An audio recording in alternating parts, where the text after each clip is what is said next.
பார்த்தது முதலாவது பகுதி நம்ம சொன்னது the first part of John's gospel. இந்த 4வது சாப்டருடைய முதல் பகுதியில் நம்ம சொன்னது an expected drawer and a confronting savior.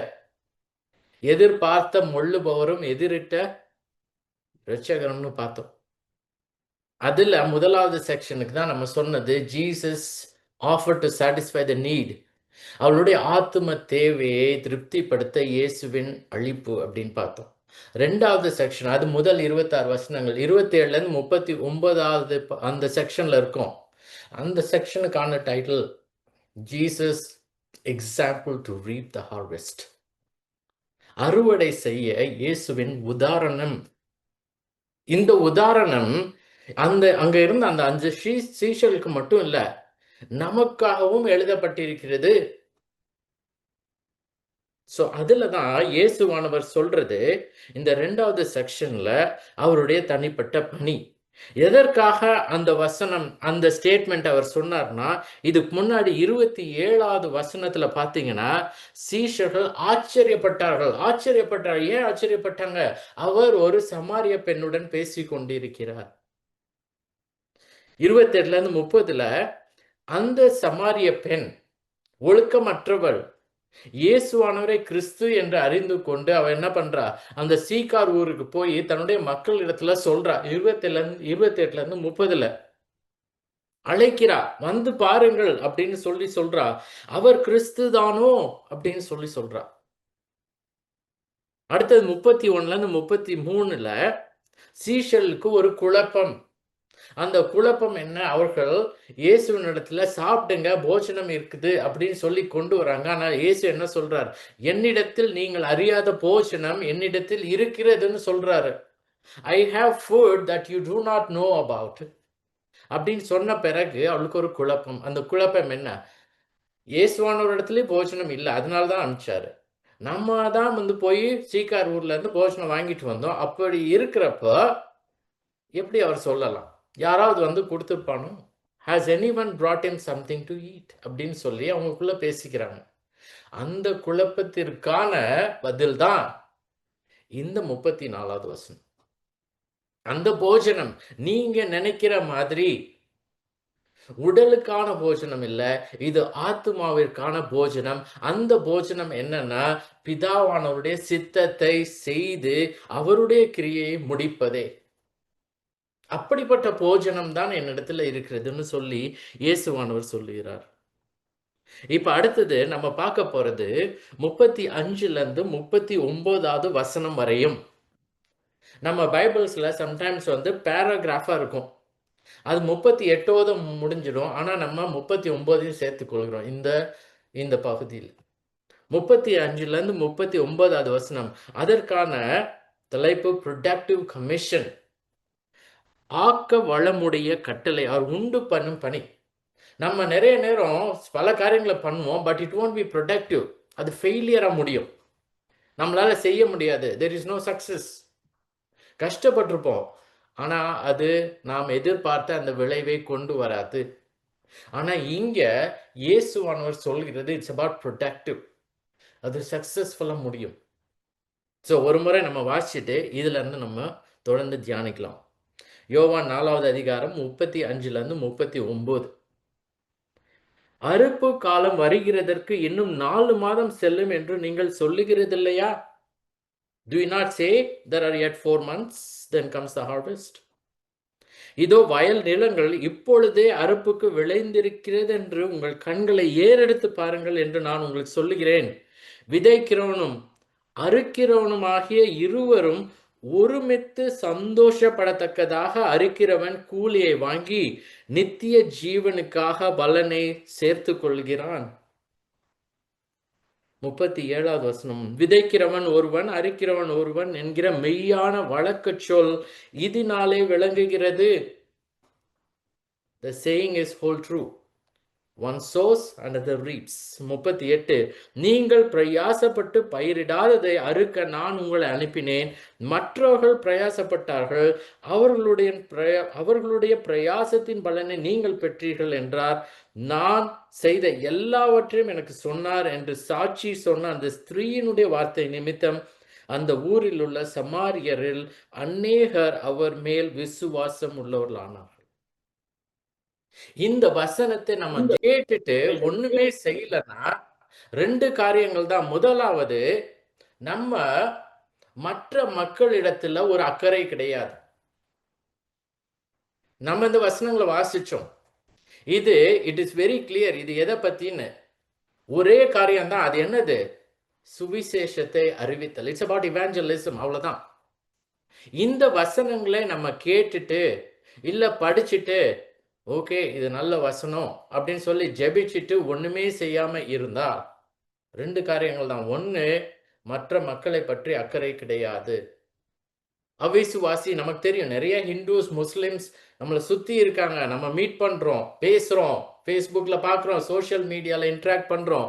ஆனா தேவனை பற்றி சொல்லலனா அவங்களுடைய ஆத்மாவை பற்றி நமக்கு எந்த ஒரு அக்கறையும் கிடையாதுன்னு அர்த்தம். 2வது, தேவனுடைய சித்தத்தை செய்வது நமக்கு போஜனமா இல்லை. தேவனுடைய சித்தம் நாமும் ஊழியக்காரர்களா இந்த உலகத்துல போய் இந்த நற்செய்தி, the good news of the gospel, சுவிசேஷத்தை சொல்லுவதே நம்ம கிரேட் கமிஷன் சொல்றோம். மத்தேயு 28 கடைசி 3 வசனங்கள்ல செய்யறோமா? சோ அதனால நம்ம இத பாக்குறப்போ எது உங்களுக்கு புரியுதோ புரியலையோ தேவனுடைய வார்த்தை சுவிசேஷத்தை மற்றவர்களுக்கு எடுத்து கூறுங்கள். எஸ்பெஷலி இந்த டைம், கிறிஸ்மஸ் டைம்னு சொல்லுவோம். நிறைய சர்ச்சஸ்ல கிறிஸ்மஸ் செலிப்ரேஷன்ஸ் இருக்கும். ஆனா பாத்தீங்கன்னா யாருமே வெளியே போய் தேவனை பற்றி சொல்லுவது கிடையாது. நிறைய இடத்துல கிஃப்ட்ஸ் கொடுக்கிறோம். ஆனா தேவன் கொடுத்த இந்த மிக பெரிய ஈவுக்காக நாம் அவரை பற்றி சொல்றோமா? Do we talk about the gift that God gave? So அதனால இதை நம்ம படிக்கிறப்போ எப்பொழுதும் ஞாபகம் வச்சுக்கோங்க, சுவிசேஷம், இவாஞ்சலிசம், அதுதான் தேவனுடைய சித்தம். அதுவே நமக்கு போஜனமா இருந்து அவருடைய அந்த சித்தத்தை செய்ய வேண்டும். ஸோ இந்த வசனங்கள்ல நம்ம வாசிச்ச வசனங்கள்ல இயேசுவானவர் நீங்க நோட்டீஸ் பண்ணியிருந்தீங்கன்னா எப்படி சீஷர்கள் இடத்துல ஒரு சமாரிய பெண் இடத்துல எப்படி அவளுடைய கவனத்தை திருப்பினாரோ அதே மாதிரி சீஷர்களின் கவனத்தையும் இயேசுவானவர் திருப்பிக்கிறார். எப்படி? சமாரிய பெண்ணுடைய நோக்கம், கவனம் எல்லாமே இட் வாஸ் அந்த பிசிக்கல். தண்ணீர், இடம். அவள் அந்த யாக்கோபின் கிணற்றுல வந்து இயேசுவானவர் அவளிடத்துல தான் கொடுக்கும் ஜீவ தண்ணீரை பற்றி சொன்னப்ப கூட அவ என்ன சொல்றா? இந்த தண்ணீரை தாங்க, நான் திரும்பி தாகம் எனக்கு உண்டாகாமலும் நான் இந்த இடத்திற்கு வர வேண்டிய அவசியம் இல்லாமலும் இருக்கும்னு சொல்லி இந்த உடல் ரீதியாக பிசிக்கலி யோசிக்கிறா. ஆனா இயேசுவானவர் அவளுடைய பாவ வாழ்க்கையை சொல்லி தான் கிறிஸ்து என்று அறிவித்து அவளுடைய அந்த நோக்கம், அந்த கவனத்தை ஸ்பிரிச்சுவல், ஆத்தும ரீதியில் திருப்பினார். அது மட்டும் இல்லாம அந்த அம்மா என்ன சொல்லுது? எங்கள் பிதாக்கள் இந்த இடத்தில் கெரிசி மலையிலே தொழுது கொண்டார்கள், நீங்களோ எருசலேமில் இருக்கிற ஸ்தலத்திலே தொழுது கொள்ள வேண்டும் என்கிறீர்களே அப்படின்னு சொல்லி அகெயின் பிசிக்கல் பிளேஸ், இடத்தை பற்றி சொல்றா. ஆனா இயேசுவானவர் திரும்பி ஆத்தும ரீதியில் அவளுடைய ஆத்துமாவை குறித்து சொன்னது என்னது?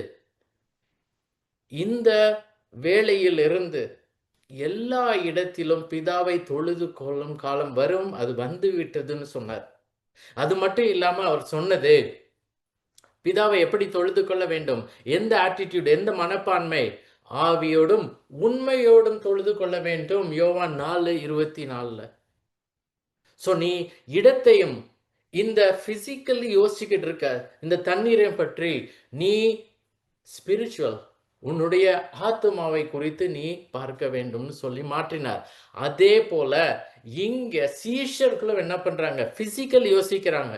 இவர் சாப்பிடலையே, இவர்கிட்ட போஜனங்கள் இல்லையே, நாங்க தானே வாங்கிட்டு வந்தோம் அப்படின்னு சொன்ன பிறகு இயேசுவானவர் தன்னுடைய போஜனம் என்னன்னு சொன்ன பிறகும் அவர்களுடைய அந்த பிசிக்கல் லெவல்ல, உடல் ரீதியில் அவங்க யோசிச்சதை அவர் மாற்றி ஆத்தும ரீதியில் இந்த வார்த்தைகளின் மூலம் திருப்புகிறார். சோ இதுல 5 காரியங்கள நம்ம பார்க்க போறோம். முதலாவது ஊகிப்பது. That is பிரெடிக்டபிலிட்டி. பிரெடிக்டபிலிட்டி அதான் நம்ம ஃபர்ஸ்ட் பார்க்கிறோம். இந்த வசனத்துல 35வது வசனத்துல பாருங்க. அறுப்பு காலம் வருகிறதற்கு இன்னும் 4 மாசம் செல்லும் என்று நீங்கள் சொல்லுகிறதில்லையா? இதோ வயல் நிலங்கள் இப்பொழுது அறுப்புக்கு விளைந்திருக்கிறது என்று உங்கள் கண்களை ஏறெடுத்து பாருங்கள் என்று நான் உங்களுக்கு சொல்லுகிறேன். ஒரு சாதாரண காரியம் இது. இதான் அனாலஜின்னு சொல்லுவாங்க. உவமை ஆர் கம்பேரிசன். ஒரு உலக பிரகாரம் ஒரு காமன் திங். அத எப்படி இயேசுவானவர் எடுத்து ஒரு தண்ணீர், அதை எடுத்து எப்படி ஜீவ தண்ணீரோட கம்பேர் பண்ணாரோ, ஒரு இடத்தை எடுத்து எப்படி மனதுல எப்படி நிலைமை இருக்க வேணும்னு சொன்னாரோ, இங்க இயேசுவானவர் ஒரு சாதாரண காரியம், பொதுவான காரியம், ஒரு விவசாயமான ஒரு காரியம், விவசாயிகள் செய்யும் காரணத்தை எடுத்து சீஷர்களுக்கு ஆத்தும ரீதியில் என்ன நடந்து கொண்டிருக்கிறது அந்த சமயத்துலன்னு சொல்லி சொல்லுகிறார். சோ நம்ம பார்க்கிறது இதுல என்னன்னா, ஒரு விவசாயம் பண்ணுகிற சமுதாயம் இது. ஃபர்ஸ்ட் செஞ்சுரி இஸ்ரேல், முதலாவது நூற்றாண்டுல எல்லாரும் விவசாயிகள், இல்லைன்னா மீன் பிடிக்கிறவங்க. சோ இந்த விவசாயம் பண்ணுகிற சமுதாயத்தில் விவசாயிகள் தங்களுடைய கைகளின் பிரயாசத்தை நீ சாப்பிடுவாய்ன்னு சங்கீதம் 128ல இருக்கிற மாதிரி, அவர்கள் கைகளின் பிரயாசத்தை சாப்பிட்டு மகிழ அறுவடை காலத்திற்காக ஆர்வமாக காத்திருப்பார்கள். ஒரு எக்ஸைட்மெண்ட். நம்ம இப்போ விதைச்சிட்டோம், இன்னும் கொஞ்ச காலத்துல அறுவடை வரும், நல்ல அறுவடையாக அது இருக்கும் அப்படின்னு சொல்லி ஒரு எதிர்பார்ப்பு. எப்போ அது வரப்போதோ அப்படின்னு சொல்லி எதிர்பார்த்து காத்திருப்பார்கள். ஏன்? அந்த ஒரு நல்ல அறுவடை நடக்கிறப்போ அந்த விவசாயிக்கு not only he gets the food, சாப்பிடுறதுக்கு அவங்களுக்கு அந்த இடத்துல இருந்து நல்ல ஒரு ஒரு கதிர் கிடைக்கும். அது மட்டும் இல்லாம அங்க விளைந்ததை வித்து காசு பண்ணி மற்ற காரியங்களும் அவங்க பெற்றுக்கொள்வார்கள். அதனால அவங்க எப்போதும் ஓகே, நம்ம லைஃப் இதை நம்பிதான் இருக்குது, நம்மளுடைய குடும்பம் இதை நம்பிதான் இருக்குது, இந்த அறுவடை நடக்க போகிறது, நல்லபடியா செழிப்பா இது நடக்கணும்னு சொல்லி ஒரு எதிர்பார்ப்போடு எப்பொழுதும் காத்திருப்பார்கள்.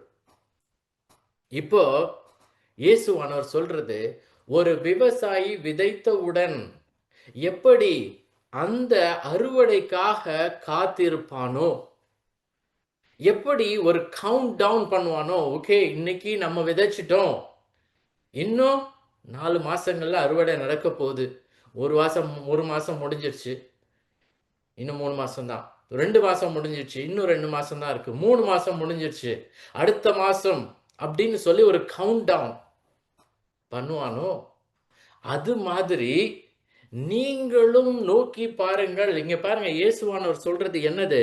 அறுப்பு காலம் வருகிறதற்கு இன்னும் 4 மாதம் தான் இருக்கிறது என்று நீங்கள் பார்த்து சொல்றீங்களா? 4 மாசம் தான் அறுவடை, 4 months தான்.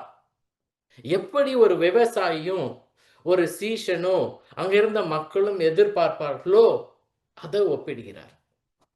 அதை யூஸ் பண்ணி இயேசுவானவர் சீஷர்களுக்கு ஒரு உண்மையை விளக்குகிறார். நீங்க மார்க் 4:29ல பாத்தீங்கன்னா, பயிர் விளைந்து அறுப்பு காலம் வந்த உடனே அறுக்கிறதற்கு ஆட்களை அனுப்புகிறான். அதாவது அந்த ஆட்களை அன்னைக்கு போய் அவன் தேட மாட்டான். அந்த அறுப்பு காலம அவன் வந்து கவுண்ட் டவுன் பண்ணி, அவன் வெயிட் பண்ணி, கரெக்டா டைம் பண்ணி ஆட்களை அவன் ஹையர் பண்ணியிருக்கான். ஏன்னா அவன் அதையே யோசிச்சுக்கிட்டு இருக்கான். ஏன்னா அதை நம்பிதான் அவனும் அவன் குடும்பமும் இருக்கு. அதனால அவன் என்ன பண்றான், அந்த அறுப்பு காலத்துல மக்களை சேர்த்து, மற்ற மனுஷங்களை சேர்த்து அவன் ப்ரிப்பேர் பண்ணி அந்த நாள், அந்த மாசத்துல அவன் அனுப்புகிறான். ஏன்னா அதான் அவன் மைண்ட்ல இருக்குது. அந்த டைம்ல அறுவடை சமயத்துல நல்ல செழுமையான கதிர்கள் முதிர்ந்து அறுக்க, அறுவடை செய்ய சரியான சமயம் அது.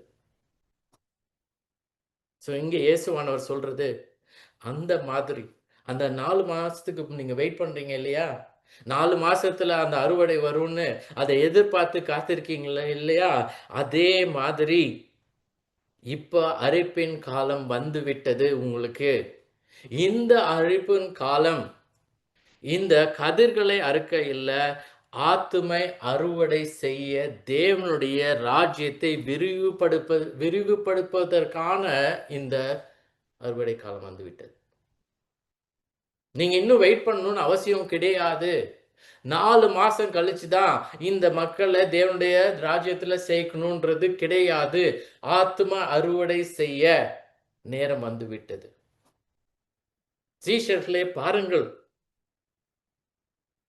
லூக்கா 10வது அதிகாரம் 2வது வசனம். அதுல நீங்க போய் பார்த்தீங்கன்னா இயேசுவானவர் சொல்றது இதுதான். அறுப்பு மிகுதி. பல நேரங்களில் இயேசுவானவர் இந்த விவசாயம் மூலமாக இந்த டேர்ம்ஸ், அக்ரிகல்ச்சரல் டேர்ம்ஸ் மூலமாக கம்யூனிகேட் பண்றார். லூக்கா 10:2, அறுப்பு மிகுதி, வேலையாட்களோ கொஞ்சம், ஆகையால் அறுப்புக்கு எஜமான் தமது அறுப்புக்கு வேலையாட்களை அனுப்பும்படி அவரை வேண்டிக் கொள்ளுங்கள் அப்படின்னு சொல்லி அங்க சீஷர்களுக்கு சொல்றார். அங்க என்ன சொல்றார்? The harvest is plentiful, but the laborers are few. Therefore pray earnestly to the Lord of the harvest to send out laborers into his harvest. அங்கேயும் ஆத்தும அறுவடை பத்தி சொல்றார். நிறைய மக்கள் தேவனை அறியாத மக்கள், ஆனால் தேவன் குறித்து இருக்கிறார் சில மக்களை தன்னுடைய ராஜ்யத்துக்கு கொண்டு வர. அது யாருன்னு உனக்கு தெரியாது. நீ பண்ண வேண்டியது எல்லா இடத்திலும் போய் விதைக்க வேண்டும். அறுப்பு தேவனுடையது. நீ போய் விதைக்கிறியாயா? அப்ப விதைக்கணும்னா என்ன வேணும்? மக்கள் வேணும். எப்படி விவசாயத்துல நிறைய மக்கள் போய் விதைத்தா நிறைய கிடைக்கும் அறுவடை. இங்க இயேசுவானவர் லூக்கா 10ல சொல்றது, நீங்கள் ஜெபிக்க வேண்டும். எதற்காக ஜெபிக்க வேண்டும்? வேலையாட்களோ கொஞ்சம் பேர் தான் இருக்காங்க. அறுவடை மிகுதியா இருக்கிறது. அங்க வேலையாட்கள்னு அவர் சொல்றது ஊழியக்காரர்கள், மிஷனரிஸ், சுவிசேஷம் சொல்லுகிறவர்கள், இவாஞ்சலிஸ்ட், பாஸ்டர்ஸ், போதகர்கள். அது மட்டும் இல்ல, அவளுக்காக மட்டும் ஜெபிக்காதீங்க. ஆண்டவரே நிறைய மிஷனரிஸ் அனுப்புங்க, நிறைய எவாஞ்சலிஸ்ட் அனுப்புங்கன்னு அவங்க முழு நேரமா செய்யலாம். ஆனா நீங்க ஜெபிக்க வேண்டியது அவளுக்காக மட்டும் இல்ல, நிறைய கிறிஸ்தவர்களை அனுப்புங்க. அவர்கள் இந்த உலகத்துல போட்டும், போய் சுவிசேஷத்தை சொல்லட்டும், சொல்லி மற்ற மக்களையும் தேவனுடைய ராஜ்யத்துக்குள் கொண்டு வரட்டும். முக்கியமாக உங்களுக்காக ஜெபியுங்கள். நீங்க போய் தேவனுடைய ராஜ்யத்திற்குள் மக்களை கொண்டு வந்து சேருங்கள், சுவிசேஷத்தை அறிவியுங்கள். யூ ஆஸ் a கிறிஸ்டியன், மற்றவங்களுக்கெல்லாம் நீ ஜெபிக்கலாம். அவங்கள அனுப்புங்க, இவங்கள அனுப்புங்க, அந்த ஊழியக்காரருக்காக நான் ஜெபிக்கிறேன். உங்களுக்காக ஜெபிக்கிறீங்களா? ஆண்டவரே எனக்கும் ஊழியத்தை செய்ய, எனக்கும் சுவிசேஷத்தை சொல்ல, எனக்கும் இந்த ஆத்தும ரீதியில் நான் போய் விதைக்கவும் அறுக்கவும் எனக்கு உதவி செய்யும்னு சொல்லி கேட்டிருக்கீங்களா? Have you prayed for yourself to be an evangelist? இயேசுவானவர் அதான் லூக்கா 10ல சொல்றாரு, ஜெபியுங்கள், வேலையாட்களோ கொஞ்சம். நீங்கள் தேவனுடைய வேலையாட்களா இருக்கணும்னு நினைச்சு ஜெபிக்கிறீங்களா? சோ இப்போ இந்த வசனத்துல பாத்தீங்கன்னா இயேசுவானவர் சொல்றது, இதோ வயல் நிலங்கள் இப்பொழுதே அறுப்புக்கு விளைந்திருக்கிறது என்று உங்கள் கண்களை ஏறெடுத்து பாருங்கள் என்று நான் உங்களுக்கு சொல்லுகிறேன். Look, I tell you, lift up your eyes and see that the fields are white for harvest. Look, இதோ இந்த வார்த்தை behold நம்ம சொல்வோம். Look, இது ஒரு கமாண்ட். சீஷர்களுக்கு சொல்லப்பட்ட கமாண்ட், அதுவே நமக்கும் சொல்லப்படுகிற ஒரு கமாண்ட், கட்டளை. பாருங்கள், வெளியே நின்னு போய் பாருங்க எவ்வளவு பேர் இருக்காங்கன்னு, எவ்வளவு பேர் தேவனை அறியாத மக்கள் இருக்காங்கன்னு, எவ்வளவு பேருக்கு சொல்லணும்னு பாருங்க. இயேசுவானவர் சொல்றது, லுக், பாருங்க. இந்த பார்ப்பது என்பது ஒரு கேஷுவல் லுக் கிடையாது. இந்த கேஷுவல் லுக் நம்ம மாலுக்கு போனோம்னா சும்மா கேஷுவலா பார்த்துட்டு வருவோம். இந்த குறித்து பார்ப்பது எப்படின்னா, புரிந்து தெரிந்து உணர்ந்து பார்ப்பது. ஒரு ஆக்சிடென்ட் நடந்தா என்ன பண்ணுவோம்? கேஷுவலா போக மாட்டோம், நின்னு பார்ப்போம் என்ன ஆச்சுன்னு. ஏதாவது பண்ண முடியுமான்னு பார்ப்போம். யார் அவர்ன்னு பார்ப்போம். அந்த மாதிரியான ஒரு காரியம் இதோ. அது மட்டும் இல்லாம லிஃப்ட் அப் யுவர் ஐஸ். ஏன் இயேசுவானவர் சொல்றார் கண்களை ஏறெடுத்து பாருங்கள்னு. யார பார்க்கிறது? நம்ம என்ன பார்த்தோம் பாருங்க. 30வது வசனத்துல. அப்பொழுது இந்த சமாரிய பெண் போய் சீகார் ஊர்ல போய் சொல்றப்போ, அந்த மக்கள் கேட்டு என்ன பண்றாங்க பாருங்க. அவங்க காரணம் சொல்லவில்லை. They didn't give an excuse. என்னம்மா 12 மணிக்கு வந்து சொல்ற, எனக்கு வேலை இருக்கே, இல்ல நான் சாப்பாடு சாப்பிட போணும், இல்ல நான் ரொம்ப பிஸி அப்படின்னு சொல்லல. என்ன பண்றாங்க 30வது வசனம். அப்பொழுது அவர்கள் ஊரிலிருந்து புறப்பட்டு அவரிடத்தில் வந்தார்கள். அந்த வந்தார்கள், that word were coming to him. அது வந்து கிரேக்க மொழியில it is an imperfect tense which means ongoing, நடந்து கொண்டிருக்கிற காரியம். அது எப்படி நம்ம டிரான்ஸ்லேட் பண்ணலாம்? வந்தார்கள் இல்ல, வந்து கொண்டிருந்தார்கள். அவர்கள்லாம் வந்துகிட்டே இருக்காங்க. இயேசுவானவர் தூரத்துல இருந்து பார்க்கிறார். ஒரு பெரிய ஒரு கூட்டம் வந்துகிட்டு இருக்குது. இந்த சீஷர்களை பார்த்து சொல்றார், பாருங்க. கண்களை ஏறெடுத்து பாருங்கள்.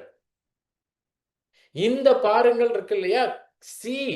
இந்த வார்த்தை வந்து it is focused on the action of the one who sees. யார் பார்க்கிறாங்களோ அவங்க மேல ஃபோக்கஸ் இது. வரவங்க மேல இல்ல. நம்ம கூட சொல்லுவோம் பல நேரங்கள்லயும், ஒரு காரியம் முன்னாடியே இருக்கும். நம்ம பார்க்கலன்னா என்ன சொல்லுவோம்? கண்ண எடுத்து பாருன்னு சொல்லுவோம் இல்லையா? அந்த மாதிரி. It's not on that particular product. அங்க இருக்கிற காரியம் இல்ல. நீ செய்கிற காரியம். இயேசுவானவர் சொல்றாரு, பாருங்க. கண்களை ஏறெடுத்து பாருங்கள். அங்க என்ன பார்க்கிறது? இயேசுவானவர் சொல்றது, "The fields are white for harvest." வயல் நிலங்கள் இப்பொழுது அறுப்புக்கு விளைந்திருக்கிறது. பாருங்க, இவ்ளோ கிரெயின்ஸ், இவ்ளோ பெரிய வயல் இருக்குது. இந்த உலகமே நமக்கு வயல் தான். எவ்வளவோ பேர் இன்னைக்கு அறுப்புக்கு காத்திருக்கிறார்கள். நீங்கள் கிறிஸ்தவர்களாகிய நாம் என்ன பண்ணிட்டு இருக்கோம்? நம்மளால பல நாடுகளுக்கு செல்ல முடியாது. பல இடத்துக்கு செல்ல முடியாது. ஆனா நம்ம கையில இருக்கிறது ஃபோன். நம்ம சோசியல் மீடியா இருக்குது. நம்மிடத்துல WhatsApp இருக்குது. பல கிரியேட்டிவ் வேஸ்ல ஃபோன் கால் பண்ணலாம். தேவனுடைய வார்த்தையை சொல்லுகிறீர்களா? இல்ல உலக பிரகாரமாக பேசி, அவர்களுடைய உடலை பற்றியே நம்ம ஃபோக்கஸ் பண்ணிட்டோம். அவங்களுடைய கம்ஃபர்ட், இந்த தற்காலிகமான ஒரு வாழ்க்கை.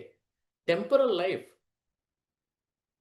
நம்ம சொல்றதுனால தேவனை பற்றி அவர்களுக்கு தெரிய வருதா? இல்ல நம்மள பற்றியோ, இல்ல இந்த உலகத்துல இருக்க மற்றவர்களை பற்றியோ, மற்ற காரியங்களை பற்றியோ தெரிய வருகுதா? இங்கே இயேசுவானவர் சொல்றது பாருங்கள். வயல் நிலங்கள் இப்பொழுது அறுப்புக்கு விளைந்திருக்கிறது. கண்களை ஏறெடுத்து பாருங்கள். The fields are white for harvest. ஏன் white for harvestன்னு இருக்குது? ஏன்னா ஒரு வீட், பார்லின்னு நம்ம சொல்லுவோம். அதாவது கோதுமை, வார்கோதுமை. அந்த மாதிரியான ஒரு வயல் நிலத்துல அது அறுப்புக்கு ரெடி ஆகுறப்போ, அறுவடை காலத்துக்கு அப்ப பார்த்தோம்னா அந்த ஹோல் வயலும், அந்த ஃபீல்ட் எந்த கலர்ல இருக்கும்? ஒயிட்டா இருக்கும். கிரீனா இருக்காது. நம்ம சொல்லுவோம் இப்ப நம்ம சொல்லுவோம் இந்த மாதிரி வயல்லாம் நம்ம பார்க்குறப்போ நல்ல செழுமையா இருக்கு, பசுமையா இருக்குன்னு சொல்லுவோம். அது அறுவடை காலத்துக்கு அப்ப இருக்காது. அது ரெடி ஃபார் ஹார்வெஸ்ட். அது எப்படி நமக்கு தெரியும்? ஒயிட்டா இருக்கும். அதை இயேசுவானவர் இங்கே சொல்லுகிறார்.